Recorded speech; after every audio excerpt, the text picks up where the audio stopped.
Here we go. Hello and good evening, and thank you for joining El Piso Counseling Services as we have this conversation around domestic violence.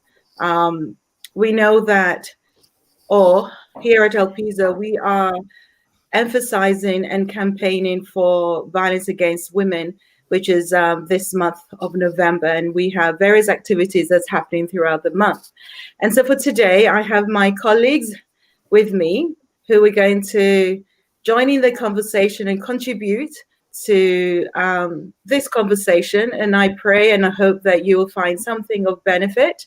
El Piso this month is supporting all those who have who need support, and we are offering free counseling services, or free counseling, I should say, for counseling sessions. And thereafter, if you need any more sessions, we will make arrangements to support you as well. I'm sure our panelists also may have some resources that they will share with you. Our role today, or our job today, is to give you information and to assure you that we're here to support you. We're here to walk alongside you. We're here to give you, to encourage you and give you hope, because there is hope. So without further ado, my name is Ruth Bar-JB. I am co-owner of El Piso Counseling Services. And here I have my learned colleagues with me, and I'm excited to have you on board today. I'm going to go ahead and have you introduce yourselves, but we have Sasha, we have Rena, Jacqueline, and Shireen. So Sasha, why don't you go ahead and introduce yourself? Okay, I'm Tell Sasha. us a little bit about yourself and why you're on this panel today. I am on this panel today because I am a survivor of domestic violence, and I am actually a newly graduated social worker. I entered the field because I want to use my experience, my story, to help others and to empower women who are going through domestic violence to get help, to get support. Yeah. Wonderful. Well, we're glad to have you here to hear your voice and to hear your story. You're very brave. I mean, domestic violence is such one of those social issues that we don't talk about a lot and seems to be hidden. So I am very thankful for you coming on. Okay, and who do we have? We have Rena. Hi, Rena.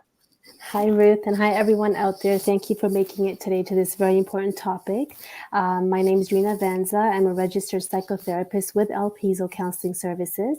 I am also a counselor at Nissa Homes, which is a transitional home that serves women and children who are survivors of domestic violence. So this is a very personal topic for me. This is a topic that I teach and I work with passion.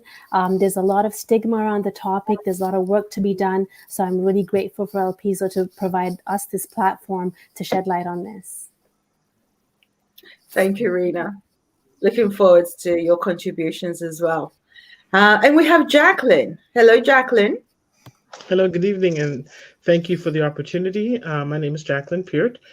I am a survivor, childhood, physical and verbal abuse. In a Christian context. I'm also trained as clergy, and I work in the community providing support to marginalized individuals. I'm also a doctoral student looking at the spiritual aspect and the spiritual psyche and how it's traumatized through violence and how we can use scripture and the religious centers as part of the healing for survivors. Thank you, Jacqueline. I'm really looking forward to hear more about your doctoral studies, because I think it really speaks into what we're talking about, and also coming from a faith perspective. So thank you and welcome. And Shireen, Dr. McFarlane. Hi, everyone, and I'm happy to be here as part of this panel discussion, and just excited to be able to get awareness about domestic violence. I'm a registered psychotherapist and a registered marriage and family therapist. I do have my PhD in family studies. I currently am a program manager at Catholic Family Services for the Violence Against Women program and services. Been doing that for about 6 years. And I also do private practice, which is that I start breathe counseling services. So that's what I do on a regular basis. Thank you. Thank you, Shireen. As if you need more to add to your list of things that you do. You're a very busy woman, and we really appreciate you coming on board. Thank you, Shireen. Okay, so let's dive right into it. I want to say thank you to our audience, those who are listening to us from wherever you are. Welcome. Again, I want to say that we are discussing a very sensitive subject, and I want to say that we have support. If anybody is triggered through this conversation, our numbers coming up, please send us a message. We have counselors standing by who are waiting to take your calls. Should you at any point feel triggered, or even beyond this conversation, we have set up a special line, 877-335-7496, where we have a team of dedicated counselors throughout the whole of November who will be available to support you for free. And after November, should you need more support, we can certainly talk about it and make sure that the support is available, because we are aware, domestic violence, sometimes people have to flee homes, leave where they are, and it comes with all sorts of burdens, including financial burden. And unfortunately, the government doesn't pay for counseling for domestic violence. Actually, we will come to that, because there is a way that you can get some help as well, but we'll come to that later on. So let me just go straight and ask my first question. All of us here have some knowledge, know about domestic violence, but for the purposes of our audience, I'm going to come to you, Shireen. What is domestic violence? So this term is kind of sometimes tricky to define, because when we talk about domestic violence, a lot of people just really refer to a violence that occurs in the home. And so so it could be parent-child, it could be child-child, it has a very broad term. But what most people kind of connect to is the violence against women, women in the home. And what is the other term is IPV, which is intimate partner violence. And so that encapsulates a lot of what we talk about when we talk about violence against women. So it's any abuse, violence, whether physical, emotional, verbal, etc., against a woman, where there is power and control present in the relationship. And so that, in a very broad sense, encapsulates the whole idea of what domestic violence is. Right. So sometimes we think of domestic, we think of everybody, but most of the time we're talking about women, particularly who are experiencing any type of violence or abuse, that at the base is there's power and control in that relationship. Right. So in summary, it's power and control over women. Right. Just to kind of simplify it. And I do want to say that I know I've had a few people say to me, why are you only concentrating on women? Men do also get abused. And yes, men do. And we'll come to that. We'll speak to that. But I want to say that specifically for the month of November, the emphasis is on violence against women. And statistically, we do know that the majority of the abuse cases or reported cases, the higher numbers are within the female population. Okay, so we've talked a bit about abuse and domestic violence. What are the various types of domestic violence? And Rena, you work in a shelter, transitional home. What different types of abuse or domestic violence do you see or do you hear about in your counseling practice? Right. So very important question, because a lot of times in our communities, and we all come from different communities, but the sentiment's the same. If it's not physical violence, then it's not really considered domestic violence. And a lot of people don't realize that it's a whole range of set of behaviors that are used for power and control to coerce a woman, right? So it anywhere from physical abuse to sexual abuse, emotional and verbal abuse. Economic abuse is also something we see where women are not allowed out to work or go get an education in order to further their interests. Psychological abuse and, the minimizing and blaming a woman for certain things. And I'd love to hear, Jacqueline speak on this as well. And it's also spiritual abuse. Talking about scriptures and using scripture and religion to coerce a woman and make her do things because God said so. Mm-hmm. And this is very common at the shelter where I work at, where, religion's used in order to manipulate the behaviors of another person. And now more than ever, we're seeing digital abuse, which is something, where you're controlling passwords and social media accounts, searching phone and text messages, and really monitoring the woman's GPS system to see where she's going. So as you see, it's a whole range of behaviors that are used to coerce and manipulate a woman. As Shireen had said earlier on, it's about power and control. Right. And so it's every means that can be used to control, to undermine, to minimize a woman's behavior. Right.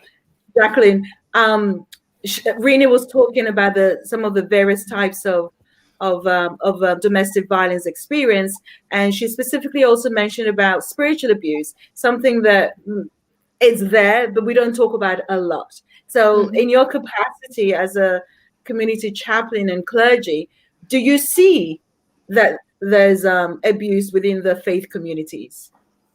Yes, there are, especially within conservative faith communities where corporal punishment is tolerated and advocated. So the incidence of physical abuse would be more pronounced and almost taken as just a normal part of day-to-day interaction.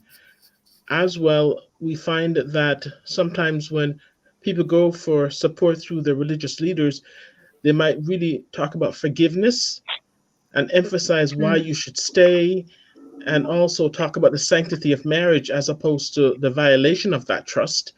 And so women are cajoled into staying, or sometimes women have the feeling that it's their responsibility to heal the marriage and to change their partners. So they'll.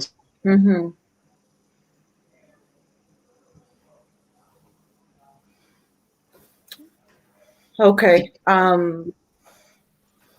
Sorry, we lost you for a second. Did you want to repeat your last sentence? I said also the environment of where we worship tends to be one where we put our best faces forward. So people tend to expect the best behavior and find it very hard to reconcile a very dark side to an individual, especially when they're known to that individual, to say, my husband's beating me up, and it's like, but he's a deacon, he's an elder, he's a leader. And so the woman will oftentimes not be believed because it puts people on different sides, right? Should I believe her? Then I'm going to say this guy is a villain. And if I choose to believe him, then she gets ostracized. So a lot of times it's a very harmful environment for the woman because she feels conflicted. She'll want to stay because it saves faith, and it also, she might be conflicted about her faith. Is this my religious duty to stay and to be forgiving and forbear because I said for better or for worse? Or do I say, hit the road, Jack, and fend for myself? So it leaves women in a very precarious position, especially when there's very little support for them if they leave. Anybody want to add to that? That's really important, Jacqueline. The faith community, a lot of faith people are riddled with guilt, and it's put upon them that you must say you're breaking up the family, you're breaking up the children.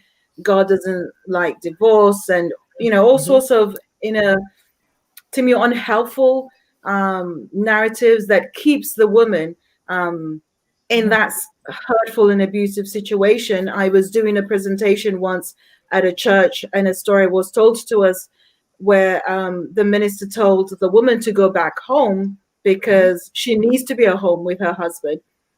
And unfortunately, the night that she did go home, the husband pushed her down the stairs and she was pregnant. She lost her life and the baby. And these are things that these are stories. They're not made up stories. These are stories that we have permission to talk about. Right. But there are plethora of stories and different variations of stories that are happening within the faith community.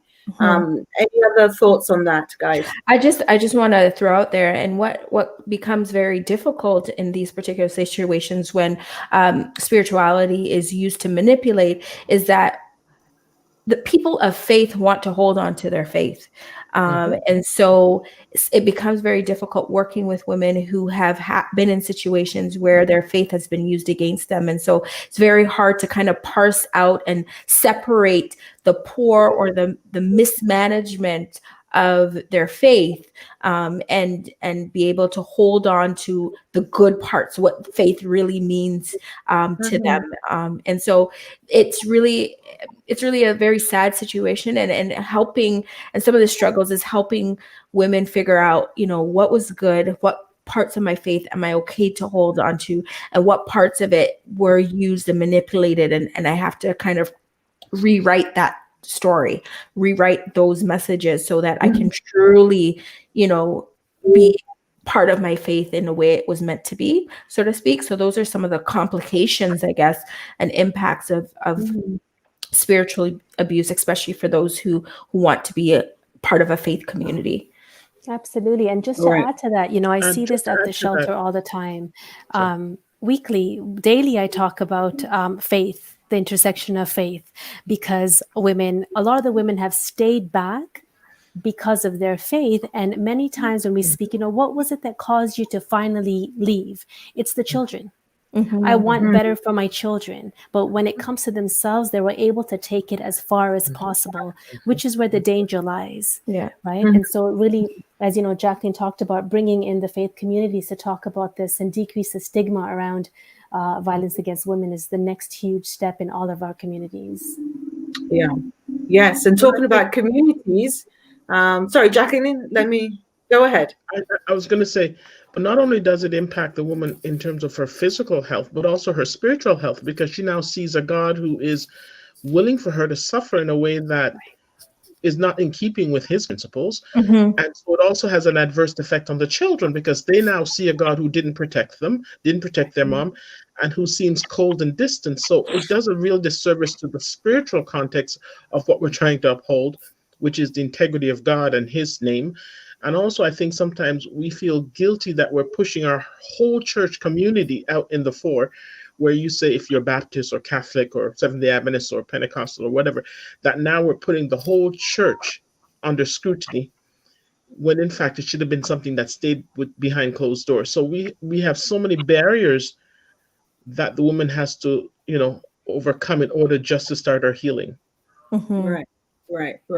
And we're kind of bordering on the different cultures and races and religions. So, silly question, but I'm going to ask it. Is domestic violence only in one particular culture, community, gender, or does it affect anybody and everybody? Sasha, what do you think to that?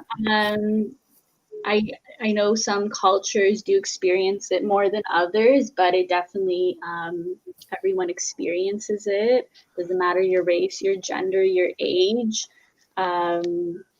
Everyone goes through it. It's actually more common than we think. And I know people say like some cultures experience it more because of the males are brought up to be more dominant and whatnot. But that's I feel like anyone can experience the same thing. Absolutely. Everyone can experience it. It is no respecter of race, gender, economic status, whatever. Anybody can, male and female and children. But again, the focus here is on women. I want to talk a little bit about culture, if we can, just stay on that a little bit. At our agency, we do get a lot of clients, domestic violence clients, and we get them from various cultures. But a culture that is kind of a little silent is kind of the Black community and the Asian community. And Rena, I'm coming to you because you work in the shelter that you have is predominantly for Asian communities. What are you hearing? What is it that prevents people from speaking up? Right. So the shelter I work at is predominantly for the Muslim community, but that just means that because we're funded by the community, we open to the community, but we open our doors to anyone from any faith if they need the help. And so a lot of our clients are of the Muslim community, and in that, what prevents them really is that religious aspect. It's that I need to take this for the betterment of my religion. It's because, I've been ordained to do good and be by him, and I shouldn't be walking out, and it's a sin if I walk out. And interestingly, you say that because many times we've had women of different faiths, and when they're faith-based, it's the same story. Apart from, if they're not faith-based, it's usually, maybe poverty or the self-confidence issues that the men have perpetrated over years that they don't feel ready to make that move. But if we put faith into the mixture, it's the same story. By where our shelter is, we have a mosque and then we have a church. And so I'm very used to walking with women from different ethnic backgrounds and religions to either the mosque or the church. And we talk about these things and exactly what you guys are talking about. It's that, have I sinned, Rena? Have I sinned by walking away from you?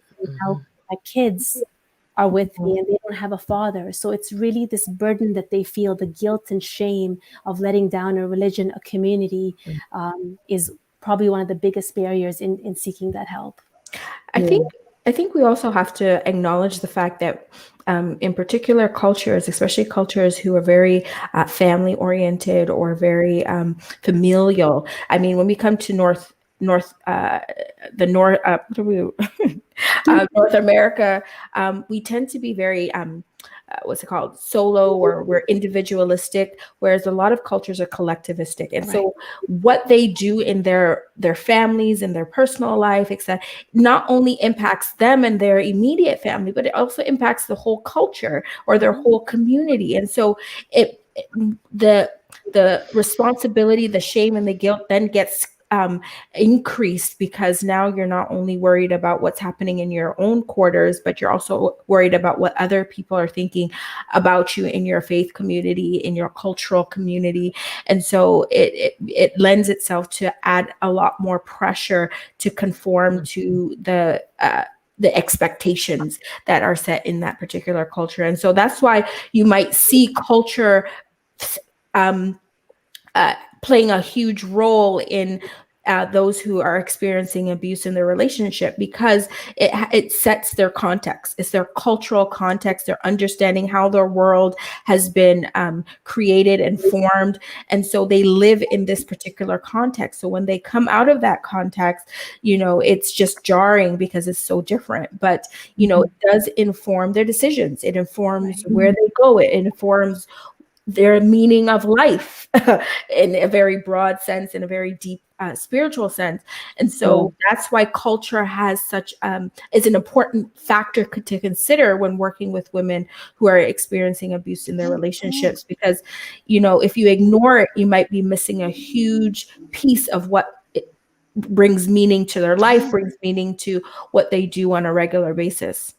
Right. Yeah. And the other barrier to add to that is even, the experience of an immigrant woman or a racialized woman is very different from someone of the dominant culture. And so at the home, we see 98% of immigrant refugee women.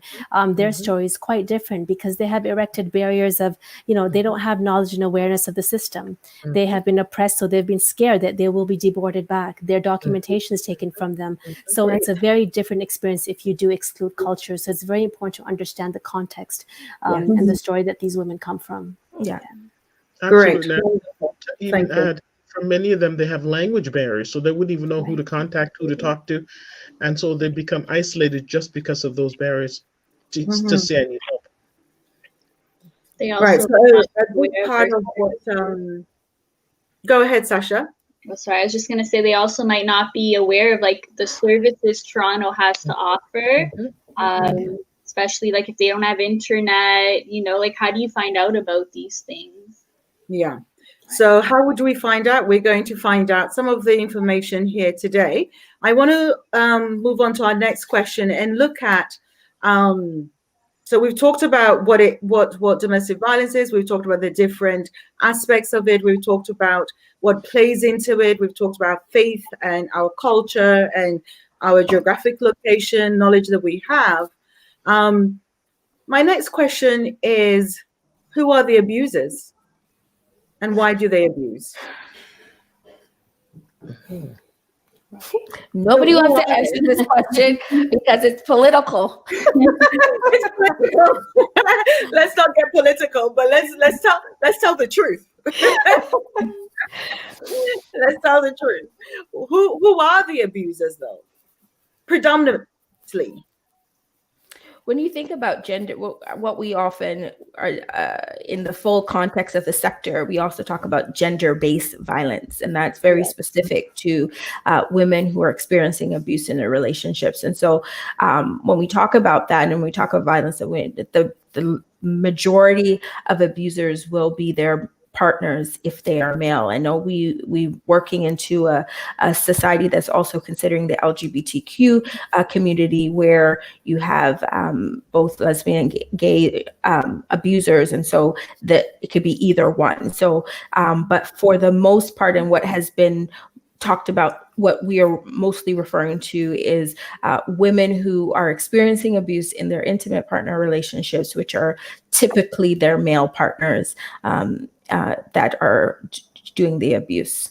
I don't know if anybody has anything else to add to that, but that's generally what it means. So generally, typically, it's in intimate relationships and family relationships. Typically, it's the male counterparts, or in the LGBTQ community, it's whoever is a dominant partner, right?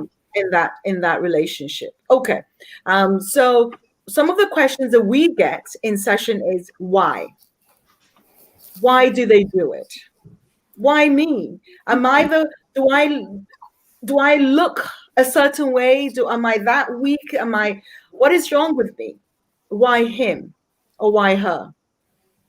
Right. So, I mean, for that one, we all know there's many factors that contribute to this answer, right? I don't think anyone grows up to say my goal in life is to do that, to abuse another person. And so there are many factors that as counselors we start to learn about, and we start to work with, and we start to realize that it's a huge systemic thing as well.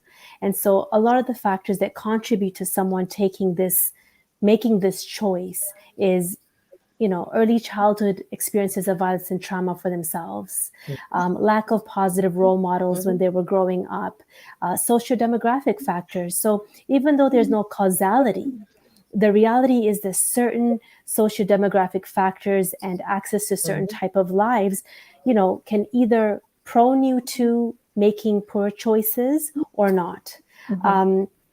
So poor coping mechanisms, such as using substance abuse to cope with stress.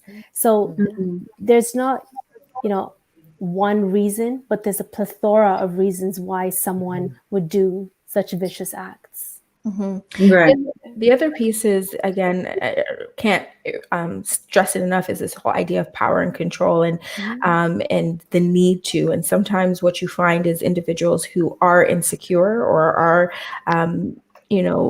feeling that they don't have power in other areas of their lives, will use power and control. And so that is, one of the reasons, or it's layered in what Rena talked about. It's layered. It's not just this one piece. It's actually all of these things actually coming together and creating this storm of craziness, if you can think about it that way. And so, so that's really why.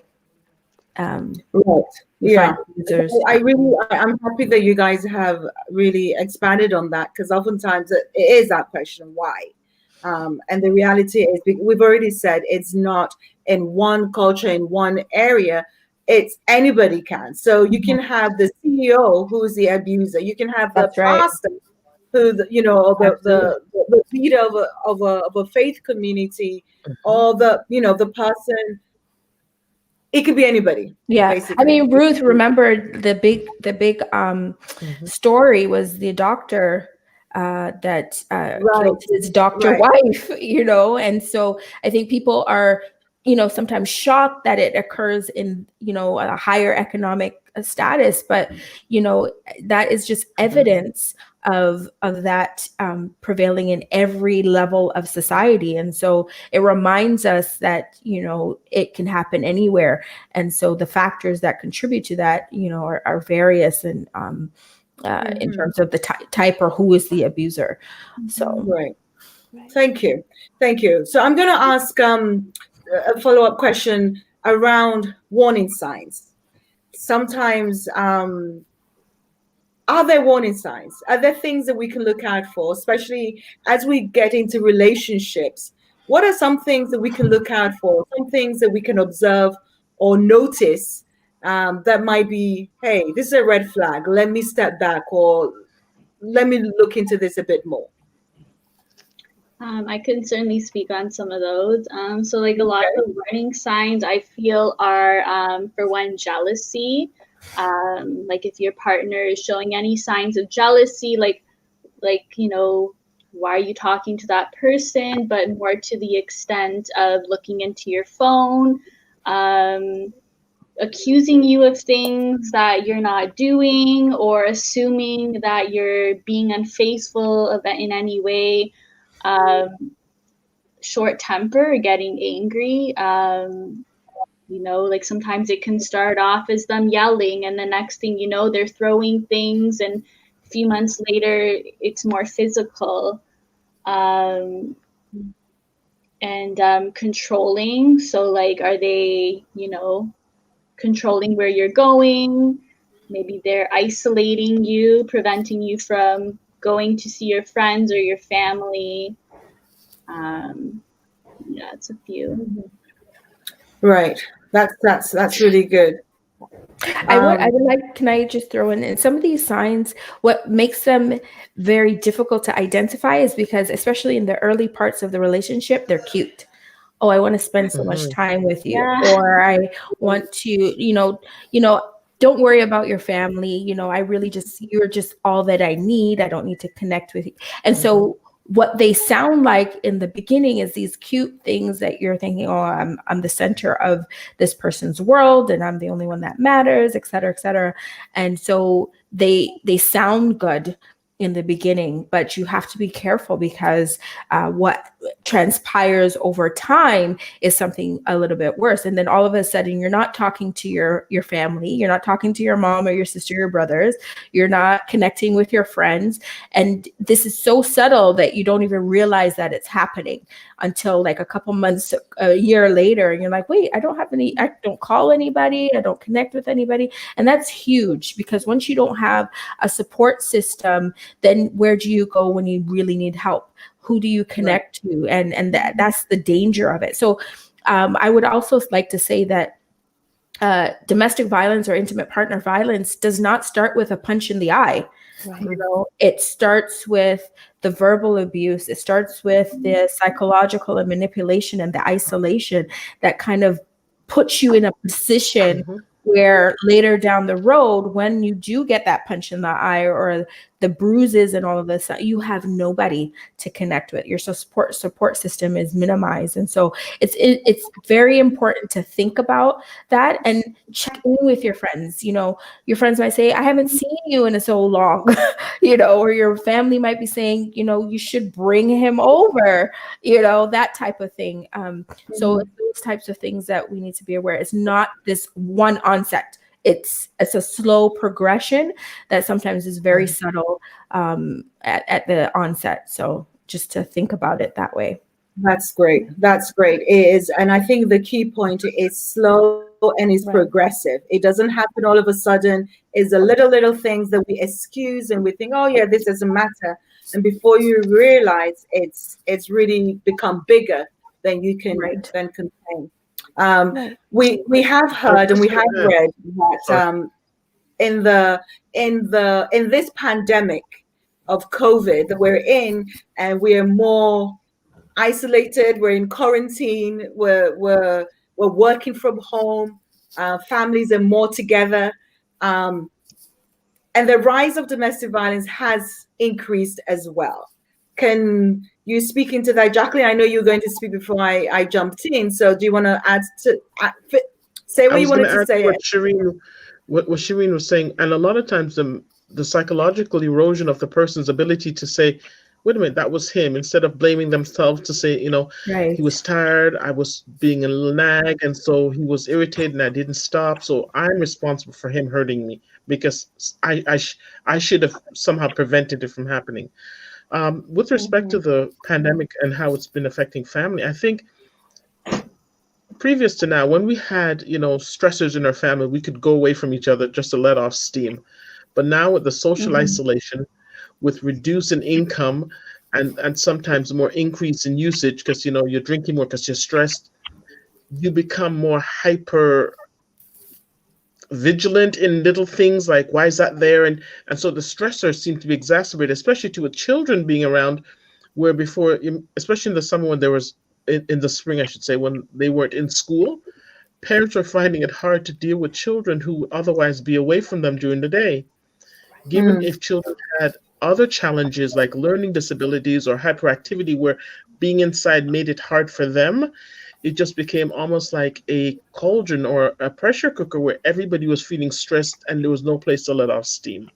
And of course, the most powerful person or the more powerful person could aggress on the less powerful person, and it trickled down to where even children were becoming the victims because of just by virtue of just being there, even if they weren't, you know what I mean? Yeah.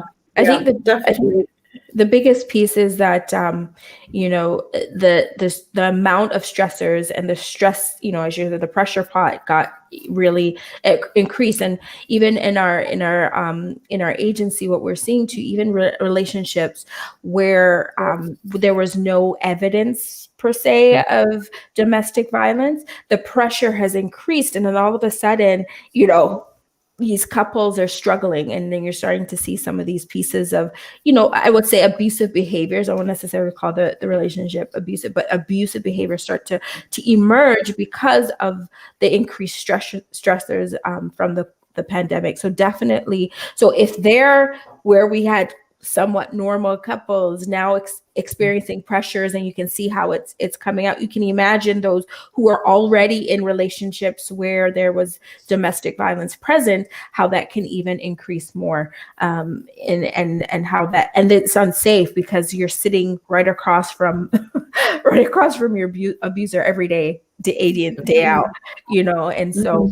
But I must say that I must give kudos to those women who are able to figure out how to navigate that experience. I think even as an agency and as supporters, it becomes very difficult because we don't have resources have been kind of directed in another way.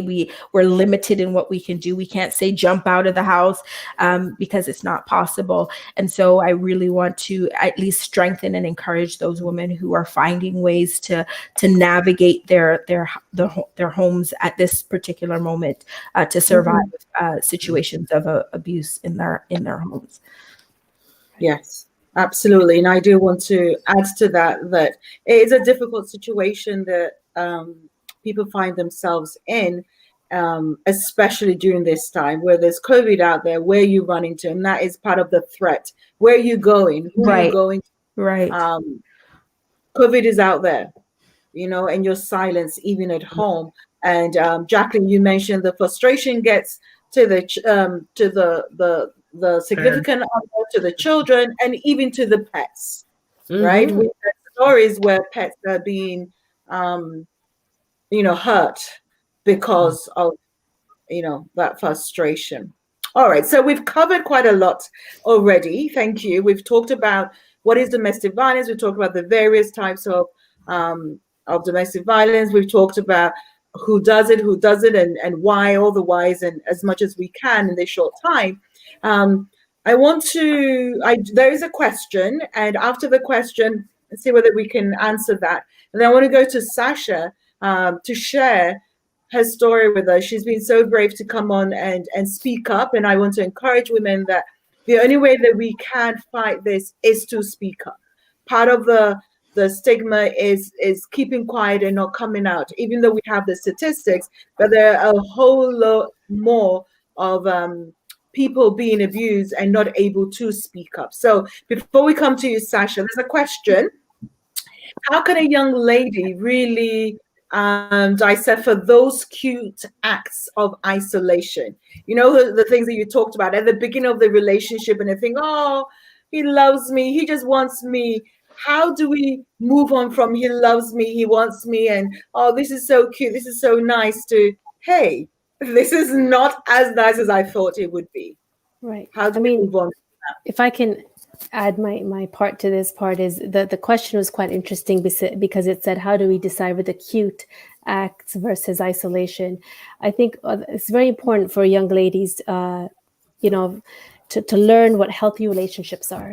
That word cute and isolation, or relationship and isolation, shouldn't go together, right? A healthy relationship does not have isolation. If it's a healthy relationship, then your partner should be completely okay with you connecting with your loved ones, your friends, your family at any given moment. So really, if that isolation is happening and it's going against the grain of your heart, then it's something to question and seek help. Talk to a counselor, talk to a professional who works in this line of work to sort of go through those flags. Because if you're seeing that flag, there's probably other flags that are there that you're not aware of. Mm-hmm. There's also a level of independence. If your independence is being stripped from you, you have to be mindful of that and what that looks like.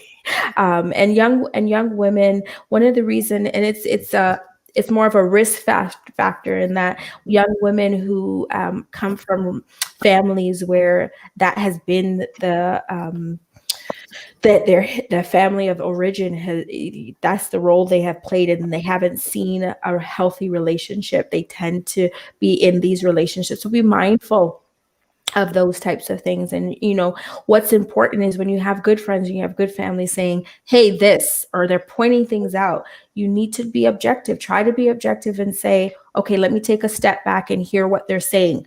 What is it that they're trying to communicate to me that they're picking up that I might be not, attending to. So having people around and good friends who will point some of these things out is good to help you identify. Because all up in, we're excited and all of this stuff. So we can be a little bit closed to some of these things, but our friends and family who are healthy around us will help us kind of pick through or make our way through those kind of situations. Wonderful. Great. Quickly, as you were speaking, a thought came to mind that we talk about the young people, teenagers in relationships. I am finding, I don't know about you guys, but I am hearing a lot more stories about teenagers, young people, 15, 16, 17, 18 in these type of relationships where they're being told, you can't be on social media, you can't go out with your friends, you can't do this, you can't do that. Back in the days, you hear more of the stories in the older people my age, but now we're hearing it in as young as 15, 16, 17-year-olds. What do you think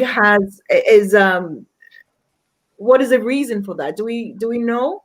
It's always been there. I think what has happened is that, we don't pay attention to the teens because they're going through this thing and they're having relationships, blah, blah, blah. And we don't necessarily pay attention to what is happening in those early relationships. So what I understand, and when we work with women who may be a bit 20, 25 and older, etc., what we learn is that their first incident of abuse or intimate partner violence was when they were teenagers, when they were much younger. And that's a little bit of a passion of me because, we tend to pay attention to women who are a bit older, but we can do a lot of prevention with teens and younger by doing these healthy relationships presentations, by helping younger women figure out how do we decide, young men.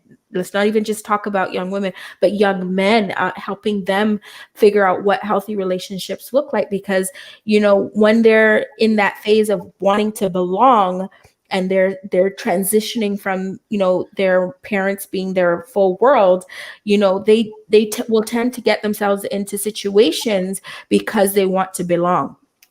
And so it's important to be thinking about that in their peer relationships that might get them, just as, that first smoke of weed or first drug, that because of their peers, you can imagine what it might look when their peers are egging them on to have this particular type of relationship or do this particular thing in this relationship, et cetera, et cetera. And so our teens are fairly vulnerable, and we should be paying attention to them because it will show up later. In their relationship. Thank you. I was just going to add you. to what you were saying. Sorry. Mm-hmm. Because our teens are sexualized so much earlier, it seems, than when I was growing up, there's a pressure to conform to certain expected behavior in relationship before you're fully even aware of what those are. And then the thought that everybody else is doing it. So it's easy to be, cajoled, or especially when you think, I really like this person. If I don't, they won't like me back. And then unbeknownst to them, a lot of girls are shamed into having pictures that they get sent all over the, Internet. the internet. So they suddenly get into positions where they don't have a voice anymore because they've given it up too soon, or it's been taken. Yeah. And we'll come back and briefly talk about what we can do. But for now, Sasha, can you share with us what happened to you? Sure. So my relationship started when I was 14. It was 6 years ago. And growing up, I was like very insecure. Like I was skinnier, late bloomer. So like I just like felt like boys didn't like me, and I just didn't have very good self-esteem. My parents were also going through divorce at the time. So I started a new high school where I didn't know anybody. And my first boyfriend was the first guy to like me. And, I thought I was in love and like that he was the one. And like over time, I noticed like little signs here and there. It started with like going to the school dance, like he couldn't go and he didn't want me to go. And then he ended up calling me and screaming at me for going. And there's like this huge fight, got pushed under the rug. And then afterward, it was he didn't want me going away with my family on the weekend. And it was like, that didn't make sense to me. Like, I'm just going with family. But, he wanted to spend all his time with me. Those things they say are cute at the beginning aren't so much later. So yeah, it started with that. And then over time, my friends just stopped hanging out with me because he was always around. And then when I was 18, I was going to college and he wanted me to move in with him. He gave me an ultimatum. He's like, you're going to college, you're going to be busy, you won't have time to see me. So you need to move into my house, else, we're going to break up. And, I had a feeling that it wasn't a good idea, but to break up was devastating at the time. I had my mom throughout the whole relationship telling me it's not healthy, he's controlling. But, when you're young, you always think you know better. So I ended up moving in with him and his mom. And then the first time he ever hit me was when I was late to go to school one day. And, I was bugging him, like, hurry up, I'm going to be late. And it just happened so quickly. He came running up from downstairs. He hit me, threw me against the wall. And, it just happened so fast. And afterward, he apologized. He's like, I blacked out. I'm sorry. He's like, you can't nag me like that. It drives me crazy. So again, kind of just like pushed it under the rug. And then for the next few months, we didn't have a physical fight for a long time. He just like throw things from time to time. And then afterwards, we actually moved out onto our own. We moved out of his mom's house, and that's when it got really bad. And then over time, more physical fights would happen. And this time he wasn't apologizing. He turned into a person I didn't recognize. It's like he had no empathy anymore. He didn't care. And then I slowly noticed like me losing control of my life. It's like I had no say in the relationship or decisions.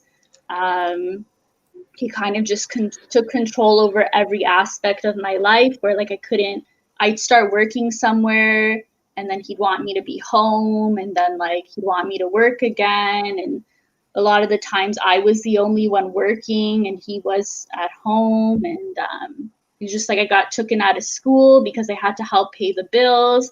So there's a lot of like back and forth, and I just felt like my life was being taken control of. He would use like my credit cards, and when I'd say like, hey, like we can't afford this, like it's like it didn't matter what I would say. And then even with like my friends, they kind of saw that something was happening, but I always defended him, and I always just denied any sign of abuse. And even sometimes my friends would come over and he'd get into fights with me in front of them, making like tense situations. My friends would like kind of stick up for me, and then there would be tension between him and my friends. And it just got to the point where my friends didn't want to come over. It was uncomfortable for them, and they didn't know how to help me. And then eventually over time, like sometimes I would, he'd tell me, oh, it's my fault, it's my fault. And so sometimes I'd say, okay, I'm going to do what he says. I'm going to comply and try to keep the peace. And sometimes I just be hit for no reason. It was like unexpected. And it's like I didn't even know anymore what I was doing wrong. And over time, it just kept going on. And eventually I just woke up one day. I believe God spoke to me. I looked in the mirror one day and like my eyes were hollow. I was like super skinny. And I just like felt a very powerful voice saying like, you need to leave, else like you're gonna die. So I called my friend and like I made a plan, and God was with me the whole way because the plan went through, and I left and never looked back. I changed my number, I changed my email, I like cut off all contact possible, and never looked back. That's Amen. amazing. That's amazing.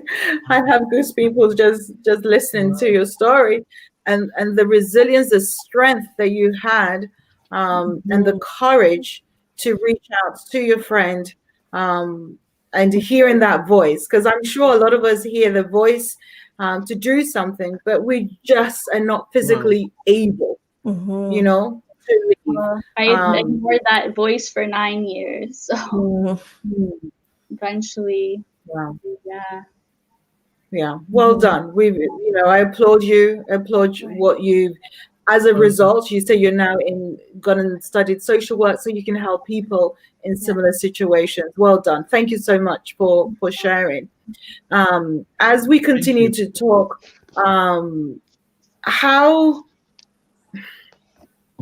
what could have been helpful for you? Do you think that people in the community, people were helpful? Were friends helpful? What could have been done to support you even more? You know what? I don't even know, because my mom was like with me every step of the way. Like sometimes I wouldn't talk to my mom for like weeks, months, because he was isolating me so much. But then like she was always praying and praying and praying. And when I would see her, she'd always say, whenever you want to leave, I'm here. If you ever want to leave, I'm here. I feel like I just had to be ready, because I left after the first year of being together. And then he told me to come back. Everything would be different. He would change. And so I feel like I just had to be ready. Right. Sasha, this is you have an amazing story. You're a survivor, and we applaud you for being able to leave. Part of leaving is the the fear of looking over your shoulder. Yeah. How did you cope with that?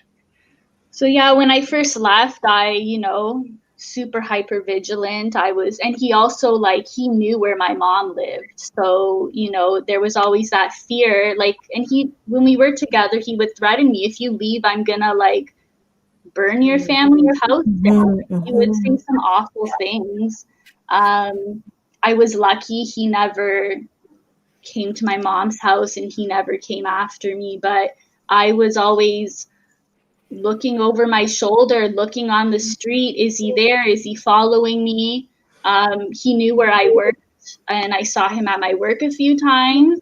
He would, like, come into my register lane, and at first it was very scary, and I'd be worried he's gonna wait for me after work. I even ended up, my friend gave me pepper spray, like, just to be safe. And I had to get counseling. That's what really helped. That was really important. Also, just in a matter of healing, because, like, after being isolated for so long, it's just like you kind of lose yourself. Like, I was like, who am I? Like, even having a conversation was hard for me because I was just so isolated. It was like I lost everything. And the counselor was, like, taught me, like, what boundaries were, because I clearly didn't know what they were. And it just took time healing. I journaled, and I wrote a list for my next relationship. Like, what are the red flags? What do you want in another relationship? And over time, those red flags were really clear. Wow. Amazing. A lot of our audience are saying how brave, how courageous, how strong, and they really appreciate you sharing your story and telling your story, and the process that you took to walk away from that abusive relationship. So thank you again for being on here, Sasha. Let me take a deep breath. What do you say after that? What do you say? We just pack up and say, hey, it's done. Like, there's a couple more questions, a couple more insight. How does this affect anyone? How does being in an abusive situation, short-term, long-term, how does it affect the health of the individual? Mentally, I definitely feel it affects you a lot. I feel like I had a little bit of PTSD from it. Like, I would have nightmares, and actually, like, just a few years ago, and, like, every now and then I will still get a nightmare. And it's always, like, me being in that situation and trying to escape. That's why I think, like, counseling is so important. Sometimes people get social anxiety. Like, in the beginning, I was so socially anxious, just not knowing how to act, what to say, because you're silenced for so long that it's like, you don't know, like, am I allowed to speak? Should I say this? Should I not? And then, it's depression. A lot of people experience anxiety even after, because you're just, when you're in that anxious state and that fight or flight period for so long, like, constantly on edge, those, having cortisol in your body for, like, long periods of time can cause chronic stress. So you've talked a lot about the different effects that can follow with you, but you've also talked about counseling and the help. And so I want to come back to Rena and Shireen and Jacqueline. What support is there? What can somebody do? If somebody is watching right now and says, I'm in a similar situation, what can they do? And what can family and friends do to support these individuals? I think if you're not sure, we have the helpline that is up here with Alpezo. So if you need to call, please call. The other thing is we have the Assaulted Women's Helpline that women can reach out, and that is that's helpful so that you could find resources by way of counseling, as well as, if you have to leave and go to a shelter, that those type of services are available to you. So being able to connect with those crisis hotlines, be able to reach out to people you can trust. The tricky piece around family members supporting women who are in these particular situations is that if they do too much, they might put the woman in danger. And if they're not sure how to navigate that, it can be very complex. So it's important to, if you have some questions, if you can find somebody to ask and help you, because what we do, Irina, I'm sure you do this, is these safety plans, and see if safety plans are just ways in which we can help a particular woman navigate their particular situation in the best way possible so that they can stay safe. We know that, when they plan to leave, that is the most dangerous time that they could, where they can experience abuse. So leaving isn't something that is just like you snap your fingers and you're out. In very serious situations, it could mean life or death. So it can be very tricky. And so when you're supporting it, your mom did an excellent job, because in the back of your mind, you knew there was somewhere safe to go at all times. And I think that was huge. Even though you were isolated, even though you didn't talk to, she made sure you knew that no matter what, that divide, you had a place to go and you would be accepted. And I think as support people, I think that's huge, because sometimes we're not going to convince you. We're not going to pull you out right away, but we can tell you that, look, this door is always open. I got you anytime you need it. And even if you go back and forth, because some of our women will be in and out for quite a while before they actually, stick with the leaving. So, but for supporters, being there, non-judgmental, just being in their corner, knowing that they have a place to go, I think is the biggest help that as family members, friends, etc., we can do on that level. Rena, or Jacqueline, I don't know if there's anything else that you guys want to add, or. Yeah. Yes, absolutely wonderful. So yeah, Jacqueline, I do want you to speak into that, especially from a clergy perspective. How can the church be supportive, or how can members? Who can they confide in? How can they confide in church leaders who don't believe? If they don't believe, what do they do and where do they go? Well, I think for any woman, my best suggestion is always think of your own healing first. Some churches have been slow in getting on the bandwagon to provide support because it speaks to where they are historically, and as a church community. I know within my faith community, we have a End It Now summit that we do every year, which is an annual conference that is aimed at leadership and congregants as well, to show them what supports are there and to let them know their spiritual responsibilities to helping, members of the congregations get help. Also, it talks from a biblical perspective that love shouldn't hurt, because the Creator, who we understand is familial and family oriented. I mean, when we think of it from a Christian perspective, the first act of domestic violence was Cain killing his brother Abel, and God reacted. And so it gives people a response to recognize that you leaving your abusive relationship does not separate you from God. So having leaders who are now speaking to the issue of, reconciliation, you with God as opposed to you with your abuser, is more important to your physical healing and emotional healing, and God values that, I think will give people more courage, as well as knowing that within your faith community, there are people who are being trained to be more receptive, as well as people who are trained professionally to provide that support outside of the church. So find people who you can speak to, but always at the end of the day, recognize that you are a child of God, most loved by Him, and that it breaks His heart to see you hurt and being treated in a less than optimal way. And so I think a lot of times when people recognize that God is for them, it makes the leaving even easier, because a lot of times that is what's kind of holding them back, that their leaving is going to somehow separate them from God. So if I could just say this real quick, this weekend on the 13th and 14th of November, there's going to be an online End It Now summit. It's free. It's if you want more information, we can post it through Elpizo, where you can go on Yes, and we're just going to be find posting it. information. Yes, we're going to Okay. be streaming it on our platforms on Facebook. We'll we're adding the link. So thank you for that Excellent. information. Yes. So I know we are a little over our time, but I want us to maybe spend another 5 minutes quickly looking at reporting. Somebody wants to leave. What is the help available?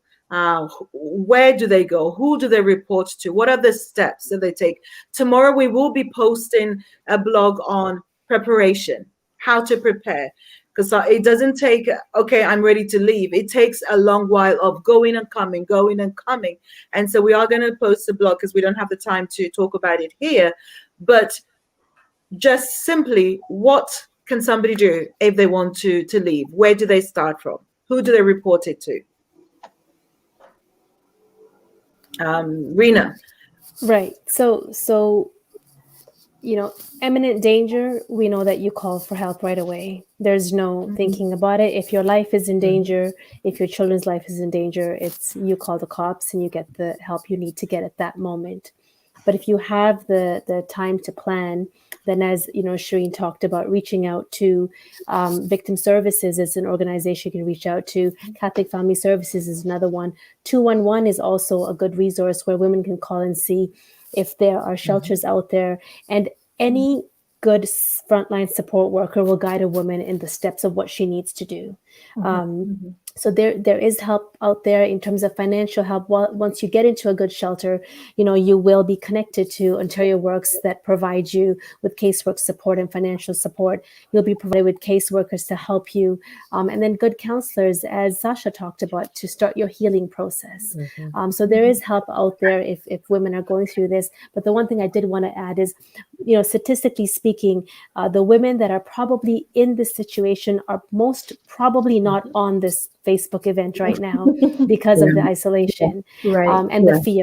So I would like to add out there is, if you have not been in contact with somebody for a long time, especially during COVID, reach out, just how are you, throw a text in, reach out to your loved ones, your family, your friends, and just find out how they're doing. Because it's the women that finally come to us, it's that one person that texted and said, how are you? And they had this inkling to sort of reach out to that person, because the person herself will most probably not reach out to you out of fear.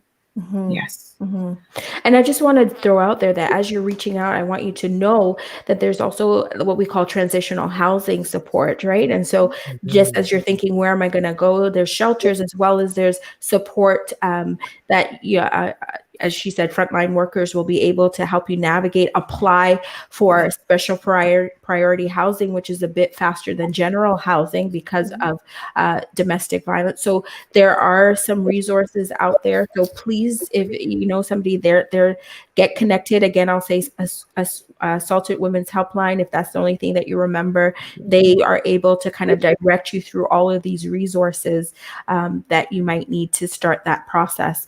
And I think and one of the things is be safe. It's one thing to tell you to leave, but it's another thing for you to be able to navigate some of the things that you're going through. So I would just want to stress the idea of try to be safe and find safe people as you try to plan to get your way out of this situation. That's really important. Awesome. These are great resources, which we will put up on the links after the session is over. And again, at Elpizo, we have created a team that will have all of this information that will provide you in the moment. If you need the help to navigate how to, the team will be there to provide you some of these resources to help you along the way, and also provide you some counseling free of charge. And as has already been mentioned, Victim Services, it's a good place to start. Victim Services are supportive. For those of you who don't know, Victim Services are able to provide you 10 free counseling sessions. Take it. Don't be shy. All you need to do is to call. Once you make a report anyway, they tend to connect you with Victim Services, and they're able to provide you. And if you're in a faith community and you're looking for faith-based counseling services, LPZO is there, but also there are other faith community counseling services that are available. So you can't specifically say, this is my faith or this is my community. I like to be supported by this particular person or community. Agency. So ask, or agency. Thank you. Thank you, Jacqueline. Ask for it. You will get it. I know it's difficult. And Rena, like you said, it's so true. The people that need to hear it are not here. But we will continue to talk about it. Somebody will share with someone. We will have it on, the recording will be online on Facebook and on YouTube. Please share it. Send it to somebody that needs it. Right. Okay. One final word from each of you. What would be a final one thing? If anybody's to take away one thing, what would that be? Sasha, resilience. as a survivor, what would be your counsel? For sure, no one deserves abuse. It is not your fault. You are being abused, and you deserve better. You deserve a life you are in control of because it is your life. And I hope that if anyone's watching, that they get support before it's too late. Well done. Thank you. Jacqueline, I know you wanted to jump in, so go ahead. What is your final word? Resilience. I think what was meant to harm you will make you stronger and make you better. Thank you. You'll make it. I'll jump in. I'll just say that, I think stories and Sasha, you don't understand the power of your story and the power of you being able to share, because I can imagine those who are listening being able to get some strength or encouragement, and maybe they're not ready to leave tomorrow, but they can see hope. And so I think that, you being here amongst us, we're helpers, but, I think you spoke directly to individuals in a way that we can't speak to them. So I just wanted to say your story is your voice, and we need to share your voice. So I just want to say that. I don't think I can add a lot more to all that beautiful stuff, but I think the last thing I'll say is you're not alone. Yeah. It may feel like you are at this very moment, but there's so many people out there to help you in this journey. You're not alone. Remember that. Yeah. Amen. Yes, I think that's a good point, a good place to end it. You're not alone. It may feel like you're alone, but we're here. You may have to do the job, the work yourself, but we're here to do it with you, to walk with you, to journey with you, to pray with you, to hold your hand, to listen to you. All of us here on this platform, Jacqueline, Sasha, Rena, Shireen, and myself, and LPZO, and the community are here to support you. So please don't think that it's your fault. It is not your fault. You're not alone. We're here to support you. So thank you. Thank you, Sasha. You're amazing. Keep on being amazing. Keep on telling your story. Keep on encouraging, because the more we speak up, the better it is. It invites other people. Wow, look at that gorgeous, beautiful, inside, outside girl, and she's got it going. But look what happened. And she's got it. She's able to go on. Rena, thank you for your work that you do at LPZO. Thank you for your work that you do at your community. Thank you for your work. Jacqueline, as a community chaplain, you see and you hear a lot, and you send them to us. You also provide them that spiritual guidance, that prayer. You're that person who, when they go to and I'm not saying, I'm not belittling anybody, but sometimes women need to go to a female church leader who understand what they're going through and can speak into what they're experiencing. And so we thank you, Jacqueline, for being that person, for being in that gap. And Shireen, thank you. You're amazing. Thank you for your insight. Thank you for your contributions. And I am grateful for all of you for being here, for joining the conversation, for your comments and your contributions. November hasn't ended, guys. We still have a few more weeks. And next week, we will have a conversation with a lady who works at a shelter, and she's going to talk more with us throughout. We're going to link in the conference, and what else do we have? We have a few things happening, so check in on our page, and yeah, the help is needed. So thank you very much. Have a great night. And again, if you have been triggered by anything that we've talked about this evening, please reach out. We're here and ready to hear your story and to support you in any way that we can. Thank you very much. And I know you guys haven't seen Sandra, but Sandra is behind the scenes. She's our producer and who is making things tick and work, and the comments and keeping us in check. So thank you very much, Sandra, for what you do for us at LPZ as well. Well done. Thank you, guys. And it is a wrap. Can I say it's a wrap? It's a wrap. Okay, bye, guys. Thank you so much. Bye-bye. Bye-bye.